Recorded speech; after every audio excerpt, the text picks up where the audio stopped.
Welcome back to the Kelowna Real Estate Podcast. I'm your mortgage broker host, Taylor Atkinson. And I'm your real estate agent host, Matt Glenn. And we got some news. Actually, everybody got some news, but we're going the deepest in. Yeah, I mean, I wish we could break this news on the day, but obviously, we got to do these pre-recorded so our awesome producers can make us sound smarter than we are. But Today's June 5th when we're recording this.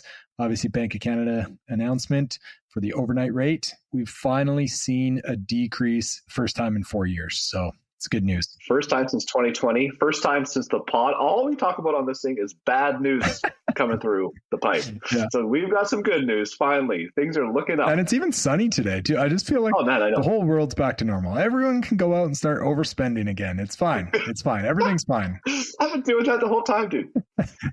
It's funny how short-term our memories are because, for the last 4 years, everyone's like, Tiff Macklin, Bank of Canada governor, oh, he's the worst ever. This is terrible, terrible. And now today it's like he probably just made 40 million best friends. Everyone's like, that guy's incredible. I've always had faith in him.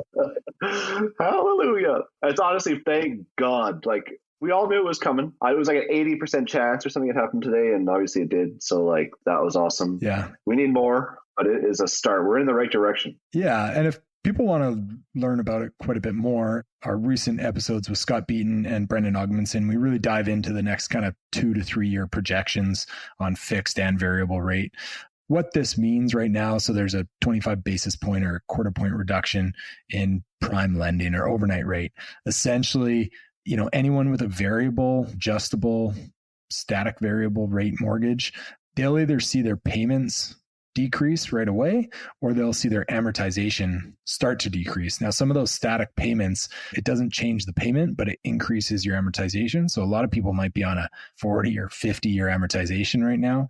That will finally start to fall back in line. And that's kind of the purpose of those static payment methods, is it softens the blow of the interest rate, but it just lengthens or shortens the amortization. So it won't do anything to people that are probably pre-approved, because most people are pre-approved on a fixed product. And it probably won't do much for purchasing power, because most people are buying on, maybe a 3-year fixed or sometimes even a 5-year fixed right now. So it won't change a lot other than probably the confidence in the market. And, you can probably speak to that the most. Like, are you finally having now those buyers that have been sitting on the sideline? Like, hey, I'm ready to go now. Send me some listings. Just today, my phone has started lighting up a bit. Like, I got an offer on one listing. I had like 3 buyers that called. They want to go see some property. So immediate effects coming in. That's awesome. And I think you're right. It's not like so much in the price or not that much of an actual difference, but in mindset change is just crazy, right? It's like we're finally cresting the hill where it feels like we're getting closer to the other side. Yeah. And it does help stabilize our economy as well. A lot of the businesses are on, operating lines of credit or construction financing. Yep. And we talked about that with Scott Beaton as well. As, we've seen a decrease in these projects because it's super costly for developers. Yeah. This is the right move. It's the right direction. It's been a long time coming. So Taylor, I have heard a few people reach out and just like on social media talk about buying pre-sales, like kind of getting into that game now that things are starting to come over. Like, what are your thoughts on that? Yeah. I mean, Brendan Ogmanson posted this morning that over the next 18 months, we should probably see 1.5% to 2% kind of interest rate cut on that variable. Yeah. But that really only just brings it down to where we're at on a lot of fixed rate products, depending on if it's insured or not. So I don't know, again, if it's going to change a lot in terms of cost savings, but it will allow more flexibility, right? The variable is a much more flexible product and has, better penalty calculation. So it will allow people to kind of, be more strategic. So yeah, I think overall it should help the market a little bit, but as long as they go like in this soft landing that they're intending to, we should be able to get back on track. Like, how low do they have to come for fixed rates to start going down more? So the Canadian bond market has had a lot of downward pressure. Actually, it's kind of been the lowest it's been in the last 12 months. That is leading this. It's kind of the smart money. But, the bond market's kind of built in these projections for the next couple of years. So again, a lot of the data that's been out there, if nothing changes economically, there's no more pandemics, there's no more, supply chain issues or anything like that, we should land in that 4.75 range in 3 years from now. So it still seems like a relatively high number, but anywhere in that 3 to 5 range is kind of historically where we've operated best as an economy. Yeah, isn't the goal like in the threes. Yeah. Yeah. So we're not that far off of that now. So, yeah. And I mean, speaking a little bit about developers and, operating lines of credit and cost to build things. And pre-sales. Today was an awesome show. We had on Rocky Sethi from Stryke Group.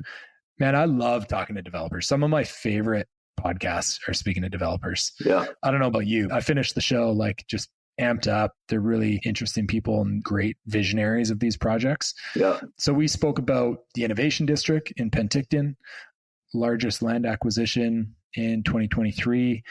Essentially, they're developing right across from the hospital. A lot of residential properties, some commercial properties, really cool amenities. In Penticton. Yeah. So we dive into that project with him. He's coming up from the Lower Mainland, but he's done projects down there. He has a house up here. He loves the Okanagan. We also talk about mass timber, which I kind of pretend to know a little bit about, but it's so cool, man. I asked him this question at the end of the podcast and you can see his eyes just light up and it's like, wow, this guy is passionate about this project. It's awesome to see. Well, I love he talks about it I love when developers talk about how they can shape the city and they really build the city and for the future generations. It's passionate about that and it's awesome to hear. Yeah. I was fortunate enough. He reached out to me and invited me to a UDI event. For those of you who don't know, it's Urban Development Institute. They're really, really big in BC. They do a lot of really cool work and research, and they put on these kind of quarterly events, luncheons. So he was nice enough to invite me out to that, and he sponsored that specific event. So someone that's just, involved in the community in the right ways. And I think that's what you need to look for when you're looking at buying these type of projects is who is the guy behind here? Who's the development team? So it's a good way to get to know him and learn about the project. Yeah. Or just listen to this episode and find the same thing. Yeah. Well, that's exactly what I meant. Yeah. Yeah. All right. And this episode, like every episode, is sponsored by Century 21 Assurance Realty, best brokerage in town. My brokerage gives the most, you get the most. Community environment. It's really perfect for an agent starting out. We have a very good support team. Or if your business is kind of stalling and you're looking for a change, reach out to Max, Dean, or me. Let's talk about it. Yeah. No, they're great. And thanks for all the support lately, guys. We're looking forward to a good summer of more rate cuts and more clients reaching out and getting the market back on track. Enjoy the show and enjoy your lower monthly payments if you're on a variable mortgage. Both are awesome. Okay, welcome to the show, Rocky. Thanks for coming on. Awesome. Thanks, guys. Happy to be here. Yeah, we've tried to link up a couple times, and actually you were generous enough to invite me out to the UDI event that was in Kelowna a couple months ago. So fortunately, I was able to meet you there. And thanks for that. It was awesome. Yeah, no worries. It was good to meet you in person there. And it was nice to be able to host that event with the UDI. I thought it was a well done event and pretty exciting to see the panelists kind of get in by the skin of their teeth when they had to chopper in from the coast. Yeah, right. I guess Air Canada delayed the flight, so they took a helicopter in. Yeah. That's what I do too most of the time when I'm waiting for an appointment. Yeah. Okay, well, how we like to kind of start our show is just you connecting with our listener a bit. What's your Friday look like? Productivity, what gives you energy, and what do you do for fun leading into the weekend? Sure. Well, my ideal Friday starts off with a bit of a workout, something active, and whether it's a Peloton or the gym or even just a walk with the dog, it's just kind of trying to set it up kind of in a fresh way so that you're not just kind of getting right into the work. Try to schedule some networking, whether it's a coffee or a lunch or a beer or whatever it is, or sometimes it's all three, just to kind of make sure I'm staying in touch with the network. I think obviously, as you guys know, your network is everything. Yep. So we're surrounded by some great people. So I like to keep in touch with them, find out what else is going on in the industry, or whether it's just an old friend and see what's going on in another industry. So try to tag some of that on. And then there's the usual healthy dose of appointments and work. And then ideally some planning. Fridays are, because they're a little bit slower most of the time, there's usually an opportunity to do a bit of forecasting on what things need to be done in the coming weeks and months. Yeah. And so maybe you can tell us a little bit about Stryke Group, like the origin story, who you guys are, where you've kind of come from, certain projects maybe you've worked on in the past. I started Stryke Group, I guess it's going back a couple of years now. And it was really brewing in my head for the better part of 3 years. The idea was to do a development company that had the sophistication or the lens of a much larger organization. I've had the privilege of working for some very large developers in Western Canada over the last 16 years. So taking the sophistication and the approach of those companies, combining that with the nimbleness and I guess ability to pivot of small organizations and putting it together and going after projects that were too messy or dirty for the big guys and too complicated for the smaller guys. Like I said, going back to that network, being able to bring the right people to the table, I call it connecting the dots, bringing that broader network, whether it's finance people or, construction people like a GC to the table to really make sure that the sum of the parts is greater to the individuals. Yeah, so that was kind of the ethos or the impetus for it. And like I said, I've been blessed to work with some of the best in the business for the last 16 years and wanted to figure out what the next, 15, 20 years of my life were going to look like and how I was going to continue to add value. That's always been a real important piece for me. I've never been one to stand still or to go slow. I've never been very good at that. So that was the idea. And then I brought on a couple of partners. Almost 2 years ago, we started Stryke Group formally and working on Innovation District right now in Penticton, which is by far our largest undertaking, and looking at a couple of other opportunities as well. And it's hard to make sense of things right now, but we're trying. Yeah. Where's home base for you? Are you an Okanagan kid? Where are you from? I live in Richmond in beautiful sunny Steveston, and our office is in Richmond as well. I spent 11 years driving downtown almost every single day. That'll age a person. I really look forward to not driving downtown anymore. Awesome. Yeah. So tell us about this big project you got going on in Penticton. Sure. Yeah. No, happy to talk about that. It's a bit of a culmination of so many things and really excited about it. We've labeled it the Innovation District. My vision for the site was originally the Health and Innovation District because it's a 10-acre parcel right across the road from Penticton Regional Hospital, which in November 2021 finished a $300 million expansion. Now they're building an oncology center in it. So it's a smaller hospital than Kelowna General, but Kelowna General is a massive hospital now. So it's really taking that heat off of Kelowna General. But our site is 10 acres directly across from that. At full build out, it can have over 1 million square feet of density, which will take, decade or more to fully build out. And it's going to be a mix of a lot of residential, a certain amount of retail and office space, and that's probably somewhere around 100,000 square feet of that. And I'd like to see that number go up just because I think it's a massive opportunity at that location. Hotel, seniors living, and other uses as well. Everything that wants to be around a hospital, which is a lot of uses, it's really a fantastic location for that. So that's the Innovation District in a nutshell. Yeah, we've kind of spoken a little bit. I mean, obviously, most of our conversation is Kelowna based, but we have spoken about Vernon and Penticton. And yeah, it's such a great city that seems to have so much potential. No doubt. Is there a reason you guys chose Penticton? Like, have you been looking around all over BC? Most of your projects are kind of in the lower mainland, but yeah, where did you see the opportunity come up? Yeah, great question. And you teed it up nicely for me because the backstory for me in the Okanagan is I was been in the market there for 16 years or so. I was doing some development out there in 2008, 2009, great time to come to Kelowna. Yeah, for a developer, perfect. Yeah. Learned a lot the tough way. Yeah. Did a bunch of apartments and hillside stuff, the typical stuff you do in Kelowna. The reason why Penticton, since that time, I've been very interested in the Okanagan. I think it's a great submarket. I think the demographics are going to continue to really favor the Okanagan as a whole. I have a home in Kelowna, so it is a second home to me. But for a lot of people, the quintessential Okanagan is no longer Kelowna. Kelowna is just too big. It's too fast. It's too busy. So the South Okanagan becomes, in my mind, a lot of people come to the Okanagan for a different pace of life, different lifestyle, maybe a bit better balance. And South Okanagan and Penticton specifically, I think has the best of it. It's one of two cities in the entire world on two lakes. People think of the Okanagan, they think of wine and they think of things like that. And really, the South Okanagan is the best wineries in the entire Okanagan. So you have access to wineries, you've got access to lakes. In the winter, you've got great ski hill. You've just got a lot of younger professionals and also older people that are moving there for that balance of lifestyle. So it was really a bit of a no-brainer. And then on the site specifically, the ability to take a 10-acre parcel where the city was supportive of us, thankfully, removing it from the industrial land base with the idea of creating more jobs than ever have been on that site. So that was a real key to us making that big investment. And then, grew up, like I said, in Metro Vancouver, and I've seen the success of large district projects, River District, Brewery District, everything, Olympic Village, are all little villages of their own. And then to have it directly across from a hospital, you have a major employment center, major investment that's going to continue to grow over decades to come. It just You put all that together, it was a bit hard to say no. Yeah, there are some big developments going on down there. And I think as a kid, and I mean, you guys can probably relate a little bit to this, Penticton, even at that point, 20 years ago, was like the getaway, like float down Penticton Channel. And they do have that lakeside kind of community with some of the smaller motels and campgrounds. And yeah, Naramata's up the street. So this is like one of the biggest land acquisitions down there to date, or? Yeah, it was. And a reporter challenged me on it, but still going to go with it. It was the biggest transaction in the Okanagan in 2023. And don't say it to be boastful, it's just a really large piece of land.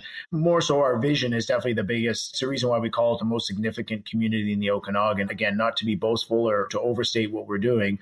We just have a huge belief in this site and the city of Penticton and South Okanagan in general is going to be over the next 10 years. Yeah. You touched a good point too with the city of Penticton. Like they seem to be very supportive in growth down there, even with, when we're talking about short-term rental legislation. The mayor there pushed back quite a bit. Can you comment on like how have they been to work with? Have they been very supportive of you guys in developing that land? Yeah, I could go on about that. They've been very supportive and a big part of our success to date.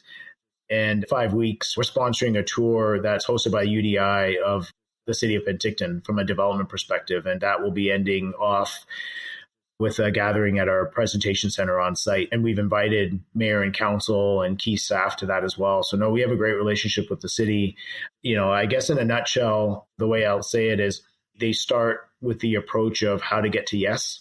That's where things start. Yep. And, you're never going to get to yes the way you think you were, or it's never going to be, totally easy. But if the idea is, we got to get to yes, we got to get to go, that frame of reference is so important, totally missing from some municipalities. So it's been nice to deal with Penticton in that way. Yeah. When is that tour? Do you guys have a date for that? July 5th. So if you go to UDI Kelowna, I think they've only got 45 spots, which I think they're going to get oversubscribed on. So yeah, it's a pretty cool tour of what's going on down there. You'll have access to the mayor and council at RPC at the end, and then just kind of see what's going on down there. Whether you're from the Okanagan or from the coast, I think it's a cool opportunity. Yeah. I mean, are you guys specifically looking for kind of agents to come in and bring in clients? Would that be the ideal 45 capacity? That'd be ideal for me, but no, ideal for the UDI. I used to be on the UDI board up until last year on the coast here, and the UDI's mission is to promote, support development. So it is a development industry focused tour, but it's more about, from the UDI's perspective and from the city's perspective, promoting an open for business type of attitude. So yeah, no, it's not going to be realtors and brokers, although we will be hosting specific events for realtors in the coming weeks. They're going to be, I think, really busy down there. So we will host those on our own. So when do you guys go live? Like when do you start signing contracts to sell these units? We're in pre-marketing right now, and it'll start to hit heavy over the next few days and into next week. So June's a heavy promotion month. We've got events on site. Our presentation center will officially open, and we've got VIP events, realtor events, and things like that. And then contract writing shortly thereafter, so hopefully in July. So we're not leaving a lot of time. We're just going to hit it really hard. We've already got quite a bit of interest, but we want to get the right people out. We've reached out to Interior Health and Penticton Regional Hospital to try to connect with them, the local community. We've reached out through our contractors to people there to make sure that they have first crack at some of the housing. And then after that, it just goes broader. We have a unique opportunity to have a presentation center down in Metro Vancouver. So we have a presentation center in Wally, which our partners have. And so we'll be able to display the project and highlight the community down there as well, which is pretty unique. Awesome. Innovation District, are you guys building in any amenities with the build? Yeah, that's a good question. First of all, I like to say the entire community is going to be a bit of an amenity because Penticton has an unreal food and beverage scene. Yes, it does. Yeah. So we're hoping to get some of those operators in there. Just the fact that you have a captured audience of workers across the road and you've got the industrial base all around us.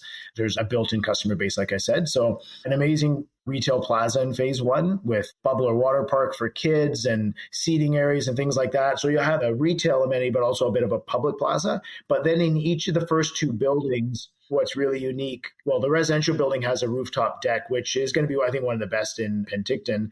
But the cool part on the office building, we have a residential building that's got retail down and then also an office building that's got retail down. The office building is going to have a rooftop deck as well. So kind of similar to the Nest in Kelowna. Yep. At the Innovation Center. This is a huge rooftop deck that'll be amenity to the office users in that building. And then plus in the residential building, going back to that, the residential building itself will have a gym, co-working space, podcasting rooms, things like that, bike amenities in the parkade. We've really leaned into the fact that Penticton is a very health-oriented city, significant bike culture down there. So we've got pretty good, strong bike amenities in the building as well, whether it's just really secure lockers and then also bike repair stations and things like that, dog wash, everything that I think makes your life better. We've been very careful to not create amenities that are going to cause headaches for the strata down the road. And I don't want to point the finger at pools. Pools are amazing. I think we all love a pool, but they do cost a lot for maintenance and strata fees down the road.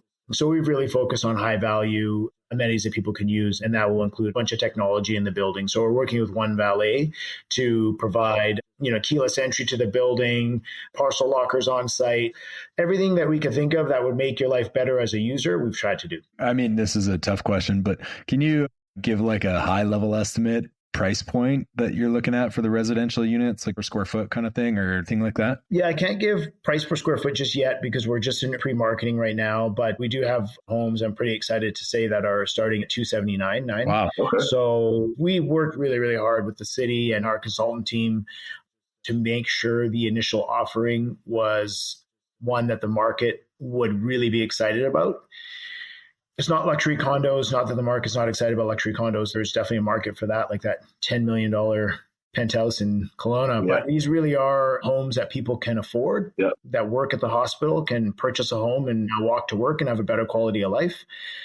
So yeah, no, we spent a lot of time. And then, prices will come out over the next few weeks as we develop that price list. But yeah, no, excited to say $279,900 is where we're starting. Yeah, that's incredible. So how many phases are there going to be? Obviously, you're doing phase one first. Yep. So how many total are there? There's a total of 13 buildings across the site. Okay. Hard to quantify in phases, even though, it is and it isn't. There's roughly 7 phases, but we may phase them a little bit more. It really just depends on the market. It's really difficult to forecast 10 years out. But yeah, simply put, I guess 13 buildings, 7 phases. Wow. Okay. And when is the phase one expected to be complete? It will start construction early 2025 and be done about 2 years after that. So early 2027. Okay. Are these mass timber?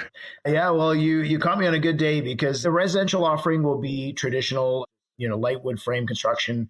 But I am excited to say the office building, we've made the decision to proceed with mass timber. Again, I'm just throwing stuff out there, but it should be right now the tallest mass timber building in the Okanagan. It'll be only 6 floors, which doesn't sound super exciting, but to me as a mass timber buff, Yeah. it is really exciting because mass timber is so difficult in some ways to make sense of to this point in time. I think we're cresting a hill in our province around mass timber, with the building code changing and a bunch of investment in mass timber. But yeah, all of that kind of had to come together for us to make the decision and say, yeah, we feel comfortable delivering this office building in mass timber. So really excited about that. Cool. Could you dumb it down so I'm like a 5-year-old? Because nothing against 5-year-olds. I think they're brilliant. Yeah.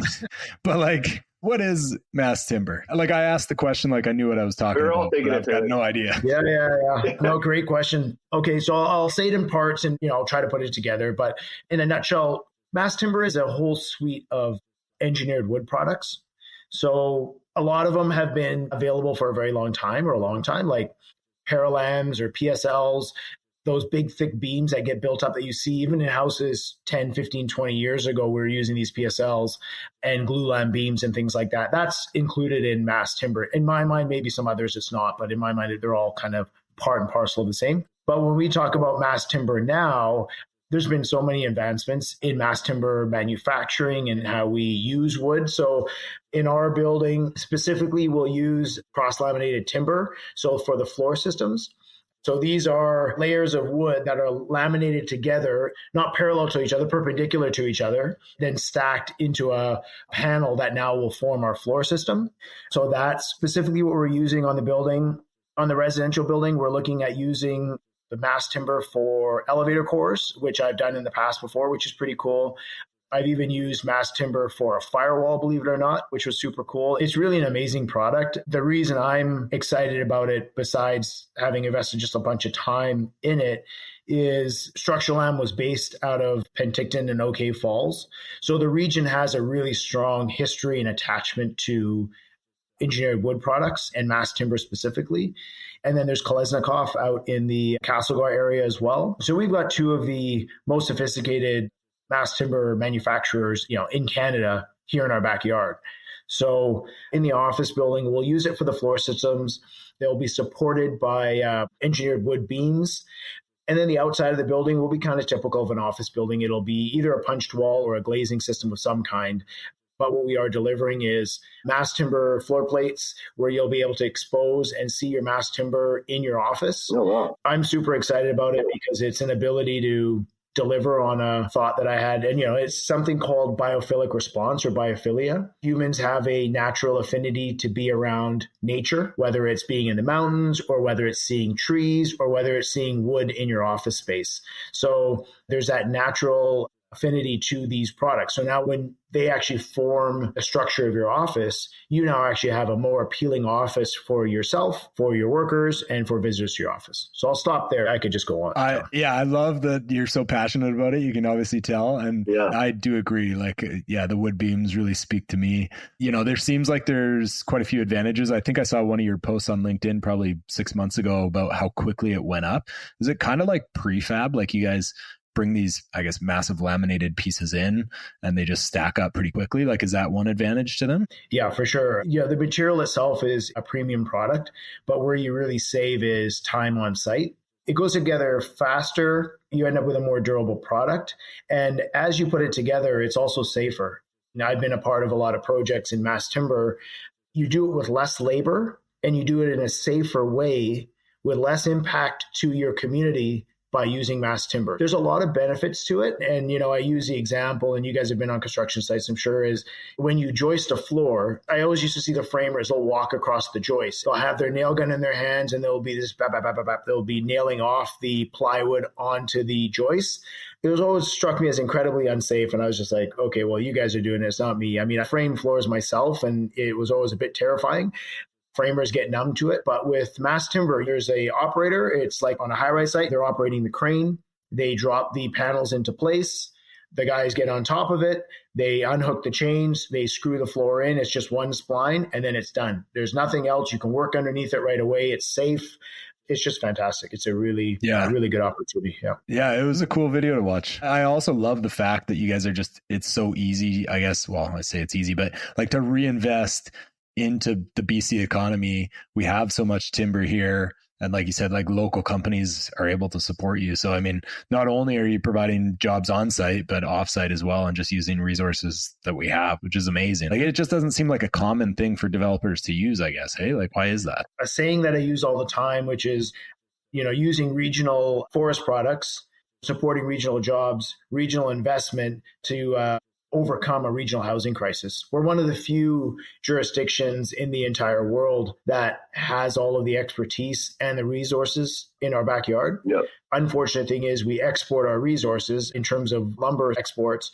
We also export a lot of expertise. Like we have companies in our backyard, the Fast and Eps of the world, Aspect Engineering, and a bunch of other guys, WHM, who's on our project here. This knowledge goes all over the world, which is a good thing. They work on projects all over the world, but we could actually just do this in our backyard. If we came up with a repetitive form that we could prefab off-site, going back to your point, in a factory, we're in a more controlled environment, and it comes to site, and it's just a lot easier, quicker, and safer.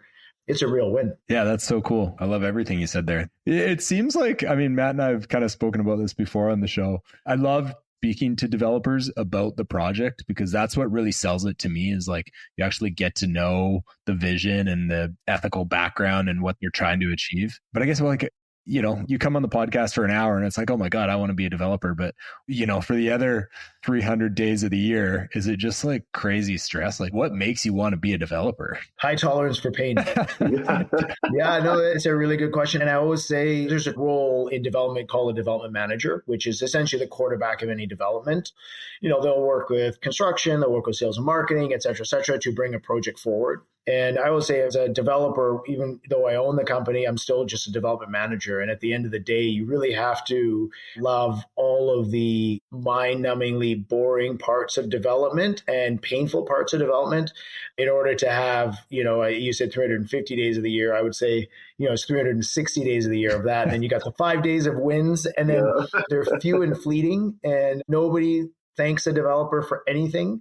you have to draw your own rewards from what we do. And that's really, I think, in a nutshell, why I do it. It's super rewarding. I have my kids roll their eyes. I point out every single house or building I've ever built when we drive by it. They just nod their heads, but it's incredibly fulfilling to see a community that you've built.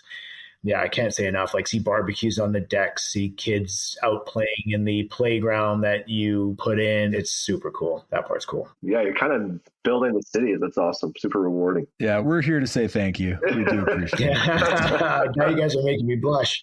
Not to blow smoke up your guys' butts, but there's a bigger ecosystem here, which you guys are a part of. The network of people. That's the other rewarding part about this business is we get to work with absolutely incredible people. Like on this project, the Innovation District, I've been able to handpick my team. I've not been encumbered by anything. And it's easily one of the strongest development teams I've ever worked with in 20 years. From our architecture team to landscape, to structural, to code, it's the best of the industry. That makes it so much better and so much easier to do a development of this kind, even though it's incredibly complex. Love it. Well, I speak for both Matt and I. We're pretty excited to come down and see the site when it gets going, and we appreciate what you're doing to the Okanagan. So we'll kind of lead into our wrap-up questions here. And yeah, a good one to start with is, if you could buy a property in the Okanagan in the next 12 months, what would it be? There's only one place to buy right now. It's the Innovation District. So I'd probably pick one of the 2-bedroom units there. Yeah. I think it's a great investment. It's also a place where we want to be long-term. So, it would give us flexibility to be there or somewhere else. So yeah, I'd probably pick a 2-bedroom in the Innovation District, only because the studios are going to sell it so fast. Nice. So what about our commercial units becoming available too? Yeah, great point. I mean, they are office condo for sale. Okay. Everything in the first phase is for sale. So the retail, the residential, and the office. So it is a really unique opportunity to own your own space across from a hospital. So for a medical practitioner of any kind, a physiotherapist, a chiropractor, own your own space and pay down your own mortgage over time while you build your business. And yeah, it's just an absolutely incredible opportunity that I'm super excited about. Not to go off on a tangent, like I said, I grew up in Richmond, and right across from Richmond General Hospital is a Richmond Health Sciences building. It's been there as long as I can remember, and it's always full. It's always got the best tenants in it. And that's part and parcel of it being across from a hospital. And we're seeing that in Kelowna. If I could buy something around Kelowna General Hospital, I would, but it's just too expensive and too hard to find an assembly of any kind. So this is a great spot. Yep. Last point on that, like Penticton Hospital, I mean, we've touched on it a couple of times. I mean, like you said, they've renovated it recently. It is an amazing facility. So yeah, definitely a good area to be around when you have that kind of infrastructure. No, it really is. I've heard stories of people driving in from all over the South Okanagan, Princeton, and over the mountains to come there because it is the biggest hospital in that area. So no, and they've done a great job with the expansion. Big time. All right, Rocky, if you could tell your 20-year-old self any piece of advice, what would it be? I would just say work hard. And I think my other one is don't be afraid to take chances. It's kind of cliche, but it's so easy to take chances when you're younger and you have almost nothing to lose and everything to gain. Yeah, very true. I love it. What's your favorite charity, or how do you give back? We give back to a number of children's charities. There's a local group here called Kids Play. They do sports for local youth, so we try to participate in that. I think what I I end up doing a lot of is board work. So I was on the board of UDI trying to help the industry move forward, and also on the board of a not-for-profit school locally here as well to lend my expertise because they're doing an expansion project. So helping them navigate that through building a grounds committee, which I chair. Awesome. All right, and then how can Taylor or I or our listener help you? So yeah, we are live in the market now with our pre-marketing. It's www.theinnovationdistrict.ca. Just register to find out more.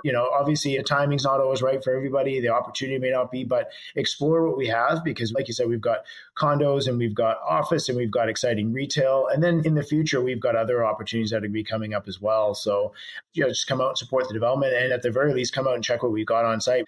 Our presentation center is almost 4,000 square feet, and it's got a huge model of the project, so you can really get to see what we're doing. And yeah, just come check it out and see what's going on down in Penticton. Cool. I love that. Well, yeah, thank you so much for your time. It was awesome to finally connect on here, and yeah, meeting you in person. I can definitely see the genuine person you are. So yeah, look forward to working with you more in the future, and excited to see the site. Awesome. We'll have to get you guys out on site.